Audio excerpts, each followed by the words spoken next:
Au sein d'une entreprise technologique impitoyable, une jeune programmeuse est méprisée pour sa lenteur, une conséquence de sa dyslexie. Poussée au bord du licenciement, elle se fie à sa manière unique de percevoir le code, non pas comme des lignes, mais comme une architecture. C'est en lisant cette structure à rebours qu'elle découvre une anomalie, une signature cachée dans le bruit. Elle est sur le point de démasquer un virus espion d'une sophistication inouïe, un prédateur numérique conçu pour être invisible à une lecture normale. Si vous aimez les histoires où une faiblesse apparente se révèle être une force extraordinaire, n'oubliez pas de laisser un like et de vous abonner. La journée d'Amélie Lacroix commençait toujours par une bataille silencieuse. Assise devant son double écran haute résolution dans l'espace de travail ouvert et stérile de Nexus Innovation, elle menait une guerre contre l'alphabet, contre les chiffres, contre les symboles mêmes qui constituaient son gagne-pain. Pour les autres programmeurs autour d'elle, le code était un flux, une cascade de logique qu'il tapait avec une vitesse et une assurance hypnotique. Pour Amélie, c'était une danse chaotique. Les lettres semblaient vibrer, parfois échanger leur place.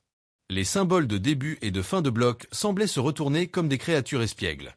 La dyslexie n'était pas un manque d'intelligence. Au contraire, son esprit était d'une vivacité et d'une complexité remarquables.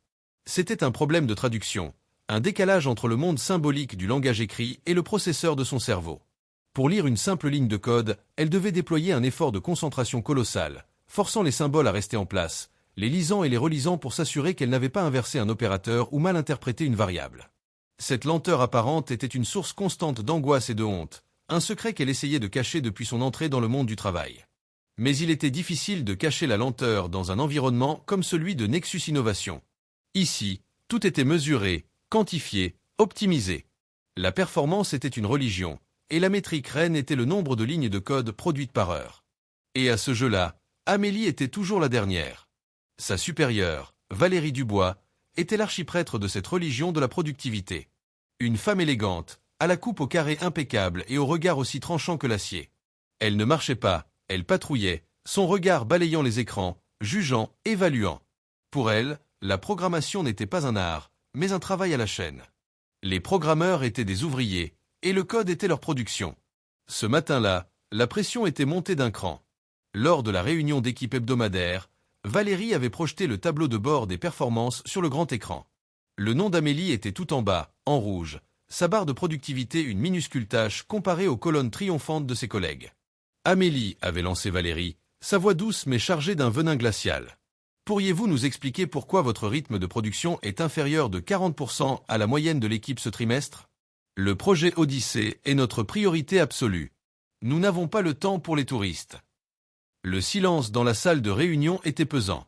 Tous les regards étaient tournés vers Amélie. Elle sentit le sang monter à ses joues. Je vérifie mon travail plusieurs fois pour éviter les bugs, bégaya-t-elle, sa réponse habituelle. Je préfère la qualité à la quantité. Valérie esquissa un sourire qui n'atteignit pas ses yeux. La qualité, bien sûr. Mais à ce rythme, nous aurons un produit parfait qui sortira 1 an après nos concurrents. Et à ce moment-là, la qualité n'aura plus aucune importance. Elle changea de diapositive, passant à autre chose, mais le message était clair. L'humiliation était publique. Après la réunion, Valérie l'avait convoquée dans son bureau de verre. « Amélie, je suis une femme patiente, mais ma patience a des limites, dit-elle en joignant ses mains manucurées sur son bureau. Je vous donne une dernière chance. Vous êtes assignée à l'audit de sécurité finale du module de compression de données. C'est un module critique. Je veux un rapport complet d'ici la fin de la semaine. Et je m'attends à voir une amélioration drastique de votre rythme. Est-ce que c'est clair? Oui, Valérie, murmura Amélie. C'était plus qu'un avertissement. C'était un ultimatum. L'audit de ce module était une tâche herculéenne. Il avait été écrit par l'ancien programmeur vedette de l'entreprise, un génie du code réputé pour ses algorithmes complexes et impénétrables. Le module avait déjà été vérifié par 2 autres programmeurs seniors, qui l'avaient déclaré propre. Lui confier cette tâche n'était pas une marque de confiance. C'était un test conçu pour la faire échouer. De retour à son bureau, le poids du monde sur les épaules, Amélie ouvrit le fameux module. Des milliers de lignes de code apparurent, un mur de texte cryptique et intimidant. Elle prit une profonde inspiration. Les lettres commencèrent leur danse infernale. Elle sentait le regard de Valérie dans son dos, l'horloge qui tournait. Son job, sa carrière, tout ce pourquoi elle avait tant lutté, tenait à sa capacité de déchiffrer ce monstre de logique.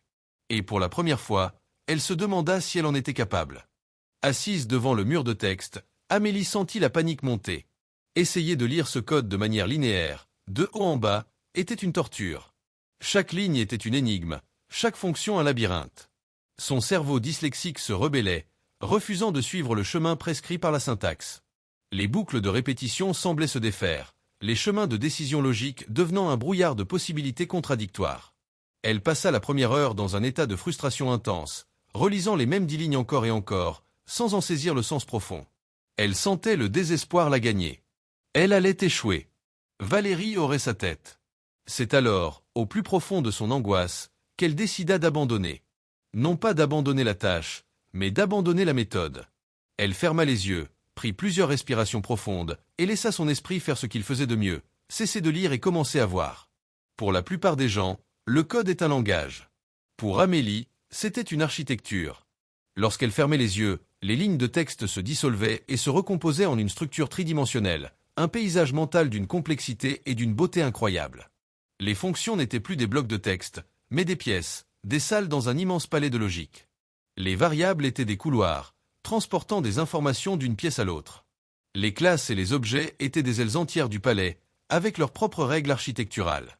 Les dépendances entre les modules étaient des ponts, des passerelles, des escaliers en colimaçon qui reliaient les différentes parties de l'édifice. Sa dyslexie, qui était un handicap pour la lecture linéaire, devenait un atout incroyable pour cette visualisation holistique. Parce qu'elle ne lisait pas mot à mot, son cerveau était libre de percevoir la structure globale, les motifs, les symétries, les relations entre des parties du code qui étaient physiquement très éloignées dans le fichier.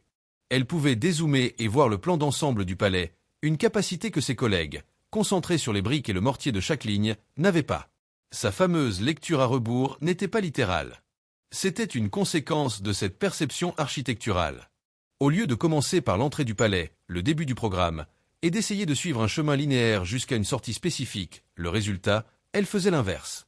Elle se positionnait à la sortie, le résultat attendu de la fonction, et regardait en arrière. De ce point de vue, elle pouvait voir tous les chemins, tous les couloirs, toutes les pièces qui menaient à ce résultat. Elle voyait le flux de données non pas comme une rivière qui coule dans une seule direction, mais comme un système circulatoire, un réseau de veines et d'artères. Elle laissa son esprit flotter dans cette architecture mentale du module de compression. Le palais de logique construit par le programmeur vedette était d'une élégance et d'une complexité à couper le souffle. Les algorithmes de compression étaient des salles de bal baroques, remplies de miroirs et de passages secrets mathématiques. Les structures de données étaient des bibliothèques vertigineuses, chaque livre une information parfaitement indexée. C'était une œuvre d'art, et elle comprenait pourquoi les autres auditeurs l'avaient déclarée propre. D'un point de vue fonctionnel, le palais était perfectible. Chaque porte menait là où elle était censée mener. Chaque couloir était bien éclairé. Mais Amélie ne se contentait pas de vérifier la fonctionnalité. Elle ressentait l'esthétique de la structure, son harmonie. Et c'est là qu'elle perçut la première anomalie. Ce n'était pas un bug. Ce n'était pas une erreur. C'était une sensation. Une impression de déséquilibre. Au cœur du palais, dans une aile qui semblait être dédiée à une simple fonction de journalisation, il y avait une petite pièce. Une pièce d'une élégance et d'une complexité disproportionnée par rapport à sa fonction apparente. Les autres pièces de journalisation étaient des espaces utilitaires, simples, fonctionnels. Mais celle-ci était une chapelle Sixtine en miniature. L'algorithme à l'intérieur était d'une beauté mathématique et d'une efficacité redoutable, bien au-delà de ce qui était nécessaire pour simplement écrire une ligne dans un fichier de log. C'était comme trouver un moteur de Formule 1 dans une tondeuse à gazon. Pour un lecteur linéaire, cette pièce était juste une autre fonction. On la lisait, on constatait qu'elle fonctionnait, et on passait à la suite. Mais pour Amélie, qui voyait l'ensemble du palais, cette pièce était une anomalie architecturale. Elle ne s'intégrait pas harmonieusement au reste du bâtiment. Elle était trop belle, trop complexe, trop parfaite. C'était une signature. La signature d'un architecte qui avait un autre but que celui qui était affiché sur la porte. Elle décida de concentrer toute son attention sur cette petite chapelle. Elle ignora les salles de bal et les bibliothèques. Elle savait, avec une certitude intuitive qui dépassait la logique pure, que le secret du module se trouvait ici, dans cette pièce d'une élégance suspecte. Amélie passa les heures suivantes à déconstruire mentalement la chapelle, cette fonction de journalisation anormalement complexe. Elle l'isola du reste du palais de code et l'examina sous tous les angles. D'un point de vue purement fonctionnel, la routine était irréprochable. Elle prenait en entrée une chaîne de caractères, le message de log, la formatait, y ajoutait un horodatage et l'écrivait dans un fichier. C'est ce que les deux auditeurs précédents avaient vu, Et ils avaient eu raison. Le code faisait ce qu'il était censé faire. Mais c'était la manière dont il le faisait qui intriguait Amélie. L'algorithme de formatage était un chef-d'œuvre de manipulation au niveau le plus bas de la machine. Il utilisait des opérations de décalage et de masquage sur les données binaires d'une manière qu'Amélie n'avait jamais vue auparavant. C'était inutilement complexe pour une simple mise en forme de texte. C'était comme utiliser un supercalculateur pour faire une addition.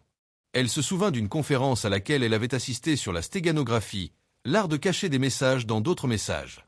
Le conférencier avait expliqué comment des informations pouvaient être dissimulées dans les bits les moins significatifs d'un fichier image ou audio, de manière invisible pour un observateur occasionnel. L'algorithme qu'elle avait sous les yeux lui rappelait étrangement ces techniques. Il semblait conçu pour manipuler l'information à un niveau très bas, presque subatomique. Mais il ne cachait rien. Du moins, pas de manière évidente. Elle décida d'adopter une autre approche. Au lieu de se concentrer sur ce que le code faisait, elle se concentra sur sa forme.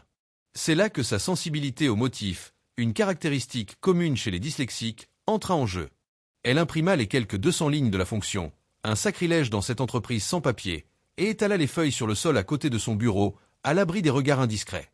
Elle avait besoin de voir la forme physique du code, sa silhouette. Elle se mit à quatre pattes, son regard balayant les pages non pas comme du texte, mais comme un poème visuel. Elle remarqua une symétrie étrange. Les noms des variables semblaient se répondre en miroir.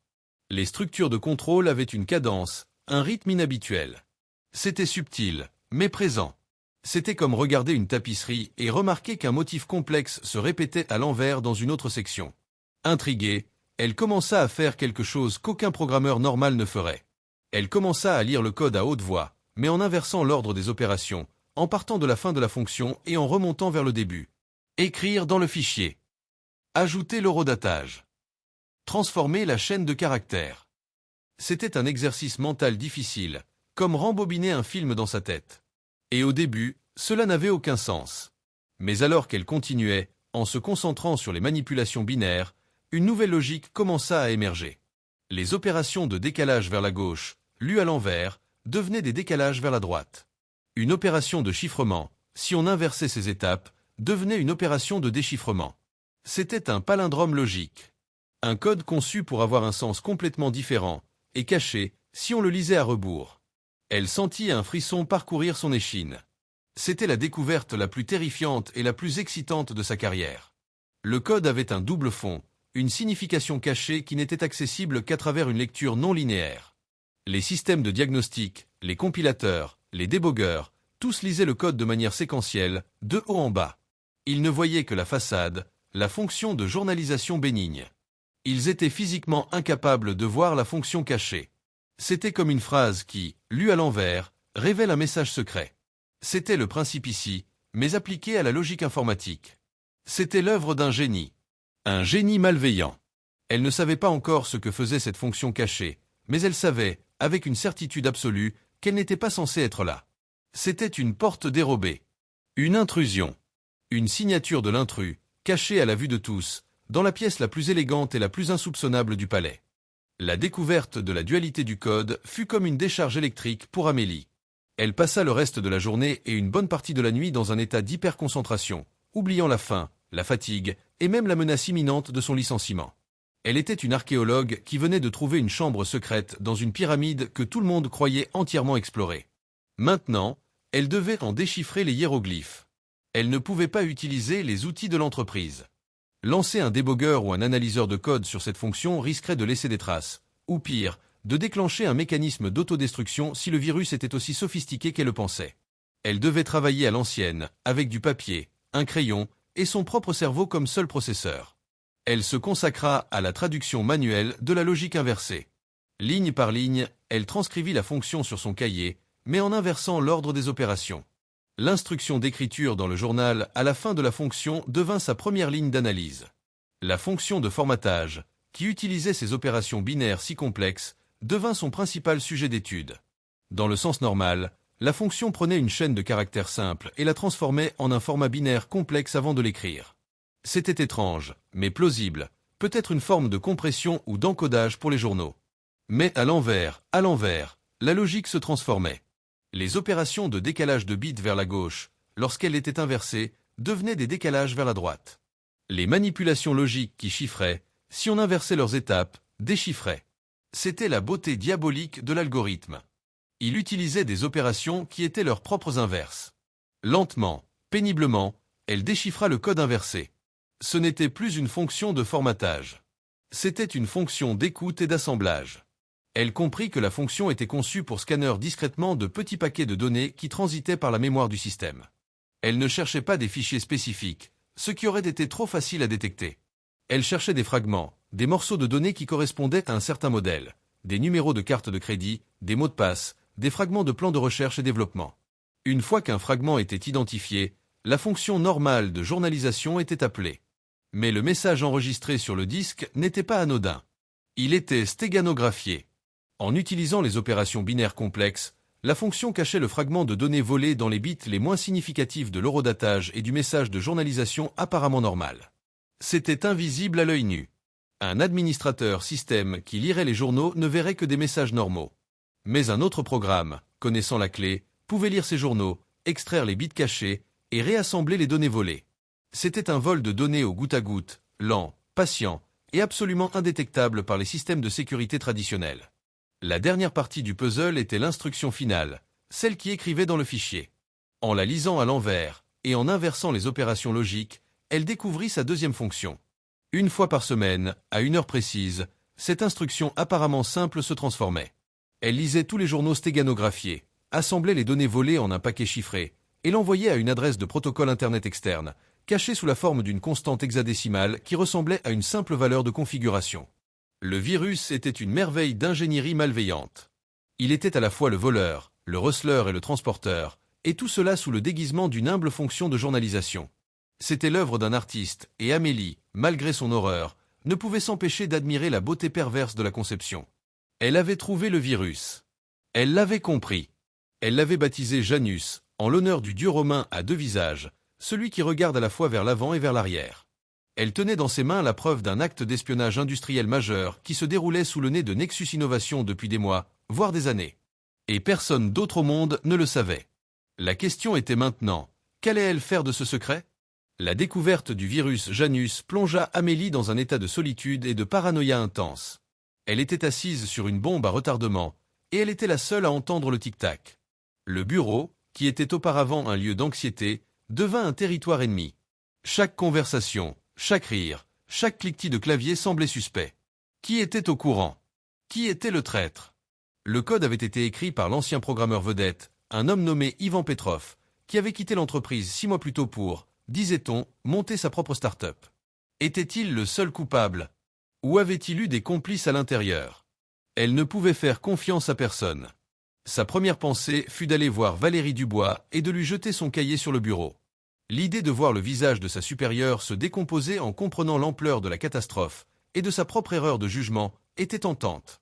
Mais elle rejeta rapidement cette idée. Valérie était une manager, pas une technicienne. Elle ne comprendrait pas immédiatement la subtilité de la découverte. Elle verrait d'abord une employée en difficulté, sur le point d'être licenciée, qui inventait une histoire folle pour sauver sa peau. Elle demanderait des preuves, des rapports, des choses qu'Amélie ne pouvait pas fournir sans risquer de déclencher le virus.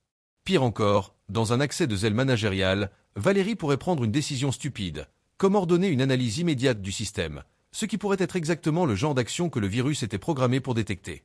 Et si, par un hasard infime, Valérie était elle-même impliquée ? Amélie frissonna à cette pensée. Non, elle ne pouvait pas aller voir Valérie. Elle pensa alors à l'équipe de sécurité informatique. C'était la procédure standard. Mais elle hésita. L'équipe de sécurité était composée de programmeurs brillants, mais ils pensaient tous de la même manière. Ils avaient déjà audité ce code et n'avaient rien vu. S'ils ne la croyaient pas, ils pourraient considérer sa tentative d'accéder au code de manière non autorisée comme une menace en soi. Elle pourrait se retrouver accusée d'être la pirate. De plus, elle savait que le virus Janus était probablement doté de mécanismes de défense. Une analyse standard par un logiciel de sécurité déclencherait probablement une routine d'effacement, détruisant le virus et toutes les preuves de son existence, et peut-être même en causant des dommages supplémentaires au système. Elle ne pouvait pas prendre ce risque. Elle était prise dans un piège logique. Pour prouver l'existence du virus, elle devait le déclencher, mais si elle le déclenchait, il disparaîtrait. C'était un paradoxe digne d'une illusion de magicien. Elle comprit qu'elle devait agir comme le créateur du virus, avec subtilité, patience et une compréhension profonde du système. Elle ne pouvait pas attaquer le virus de front. Elle devait créer un piège pour l'attraper, pour le forcer à se révéler sans qu'il ne s'en rende compte. Elle avait besoin de preuves irréfutables, des preuves qui ne laisseraient aucune place au doute, aucune possibilité pour Valérie de la discréditer. Elle se sentait comme une espionne dans sa propre entreprise. Elle commença à observer ses collègues, cherchant le moindre signe de complicité. Elle passa en revue les archives des modifications du code d'Ivan Petrov, cherchant d'autres anomalies, d'autres chapelles élégantes et suspectes. Elle travaillait dans l'ombre, son anxiété grandissant à chaque heure. La fin de la semaine approchait, et avec elle, l'ultimatum de Valérie. Elle devait non seulement trouver un moyen de prouver l'existence du virus, mais elle devait le faire vite. Le piège se refermait sur elle. Mais elle n'était pas une proie ordinaire. Elle était une chasseresse qui avait appris à penser comme sa proie. Et elle allait construire le piège le plus élégant et le plus inattendu de tous. Le plan d'Amélie était audacieux et incroyablement risqué. Elle ne pouvait pas analyser le virus sur le système de production. Elle devait créer un environnement parfaitement isolé, un bac à sable informatique, une réplique miniature et contrôlée du serveur de l'entreprise où elle pourrait observer le virus sans qu'il ne sache qu'il était observé. Construire un tel environnement de test demandait des ressources et des autorisations qu'elle n'avait pas.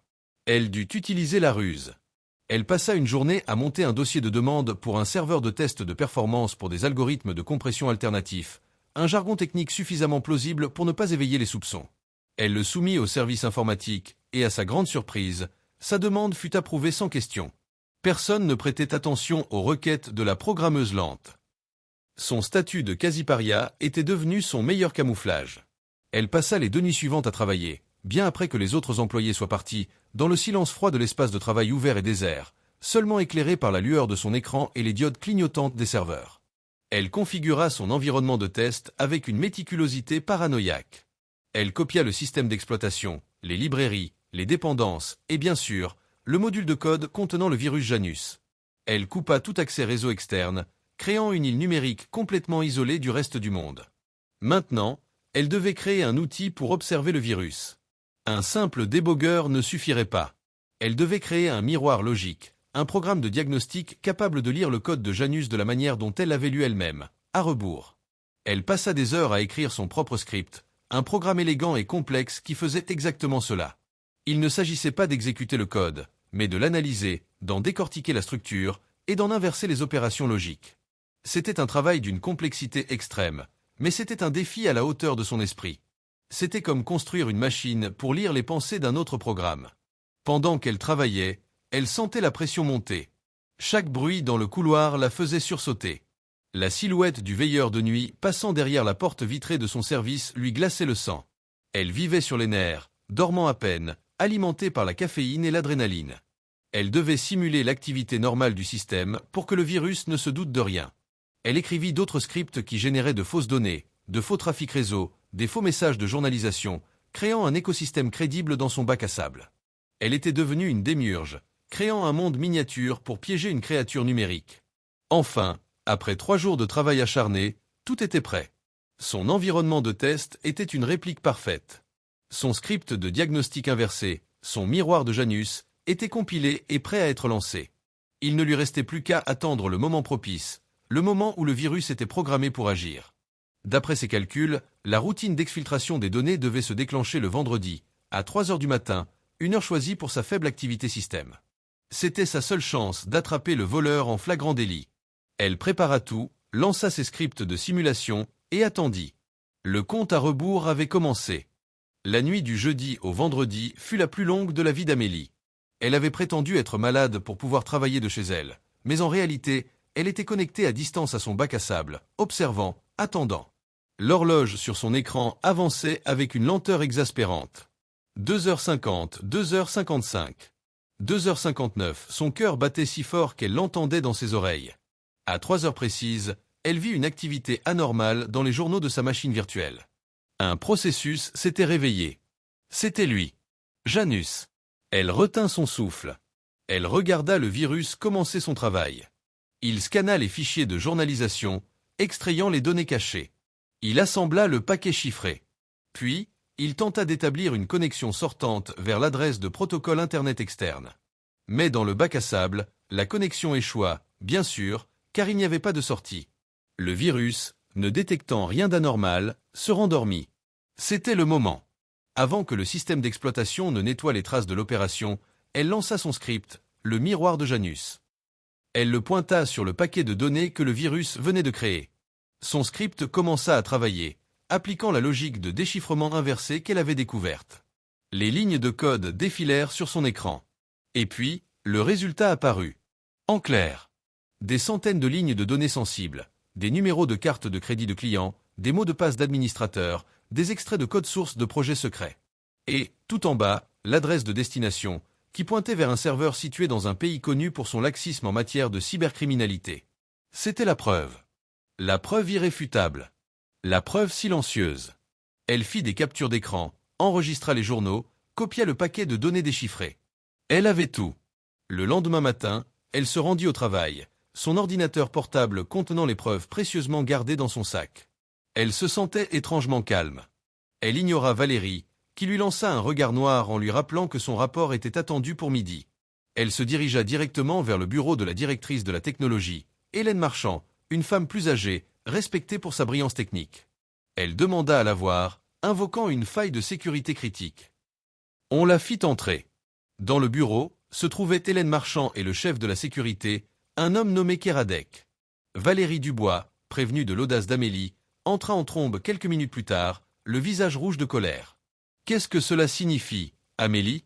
Vous passez par-dessus ma tête. » Hélène Marchand la fit taire d'un geste de la main. « Laissez-la parler, Valérie. » Amélie, d'une voix calme mais ferme, projeta le contenu de son ordinateur portable sur le grand écran du bureau. Elle expliqua sa découverte, sa méthode, sa lecture inversée du code. Au début, les visages étaient sceptiques. Valérie ricanait presque. Mais alors qu'Amélie déroulait les preuves, montrait le code inversé, les données volées, l'adresse de destination, les visages changèrent. Le scepticisme laissa place à l'étonnement, puis à l'horreur. Kéradec, le chef de la sécurité, se pencha en avant, ses yeux rivés sur l'écran. « C'est impossible, murmura-t-il. Nous avons analysé ce module des dizaines de fois. » « Vous l'avez lu dans le bon sens, répondit simplement Amélie. Hélène Marchand resta silencieuse un long moment, son regard passant de l'écran au visage d'Amélie. Finalement, elle se tourna vers Valérie, dont le visage était devenu livide. « Valérie, vous m'avez dit que cette employée était lente et improductive. » Valérie ne répondit pas. Elle était sans voix, son monde de métrique et de productivité s'effondrant devant la preuve d'une intelligence qu'elle avait été incapable de reconnaître. Le visage de Janus avait été révélé. Et avec lui, le vrai visage du talent d'Amélie. L'onde de choc de la découverte d'Amélie se propagea silencieusement mais rapidement dans les plus hautes sphères de Nexus Innovation. L'entreprise passa en mode de crise, mais une crise discrète, sans alarme publique. Kéradec et son équipe, sous la direction d'Amélie, travaillèrent d'arrache-pied pendant tout le week-end pour développer un correctif et le déployer sur tous les serveurs. L'enquête révéla que le virus Janus était actif depuis près de 2 ans, siphonnant lentement des données d'une valeur inestimable. Ivan Petrov, l'ancien programmeur vedette, fut localisé et une action en justice discrète mais massive fut lancée contre lui et l'entreprise concurrente pour laquelle il travaillait. Le lundi matin, lorsque les employés arrivèrent, rien ne semblait avoir changé. Mais pour Amélie, tout avait changé. Elle fut convoquée dans le bureau d'Hélène Marchand. Valérie Dubois était également présente, mais cette fois, elle se tenait en retrait, silencieuse, son assurance habituelle remplacée par une humilité forcée. « Amélie, commença Hélène Marchand, je ne vais pas tourner autour du pot. Vous avez sauvé cette entreprise. Votre découverte est la plus importante de l'histoire de Nexus. Ce que vous avez fait est tout simplement brillant. » Elle fit une pause. « Valérie m'a remis sa démission ce matin. Elle a compris, et j'ai compris, que nous avions favorisé une culture qui valorise la vitesse au détriment de la profondeur. Une culture qui a failli nous coûter notre avenir.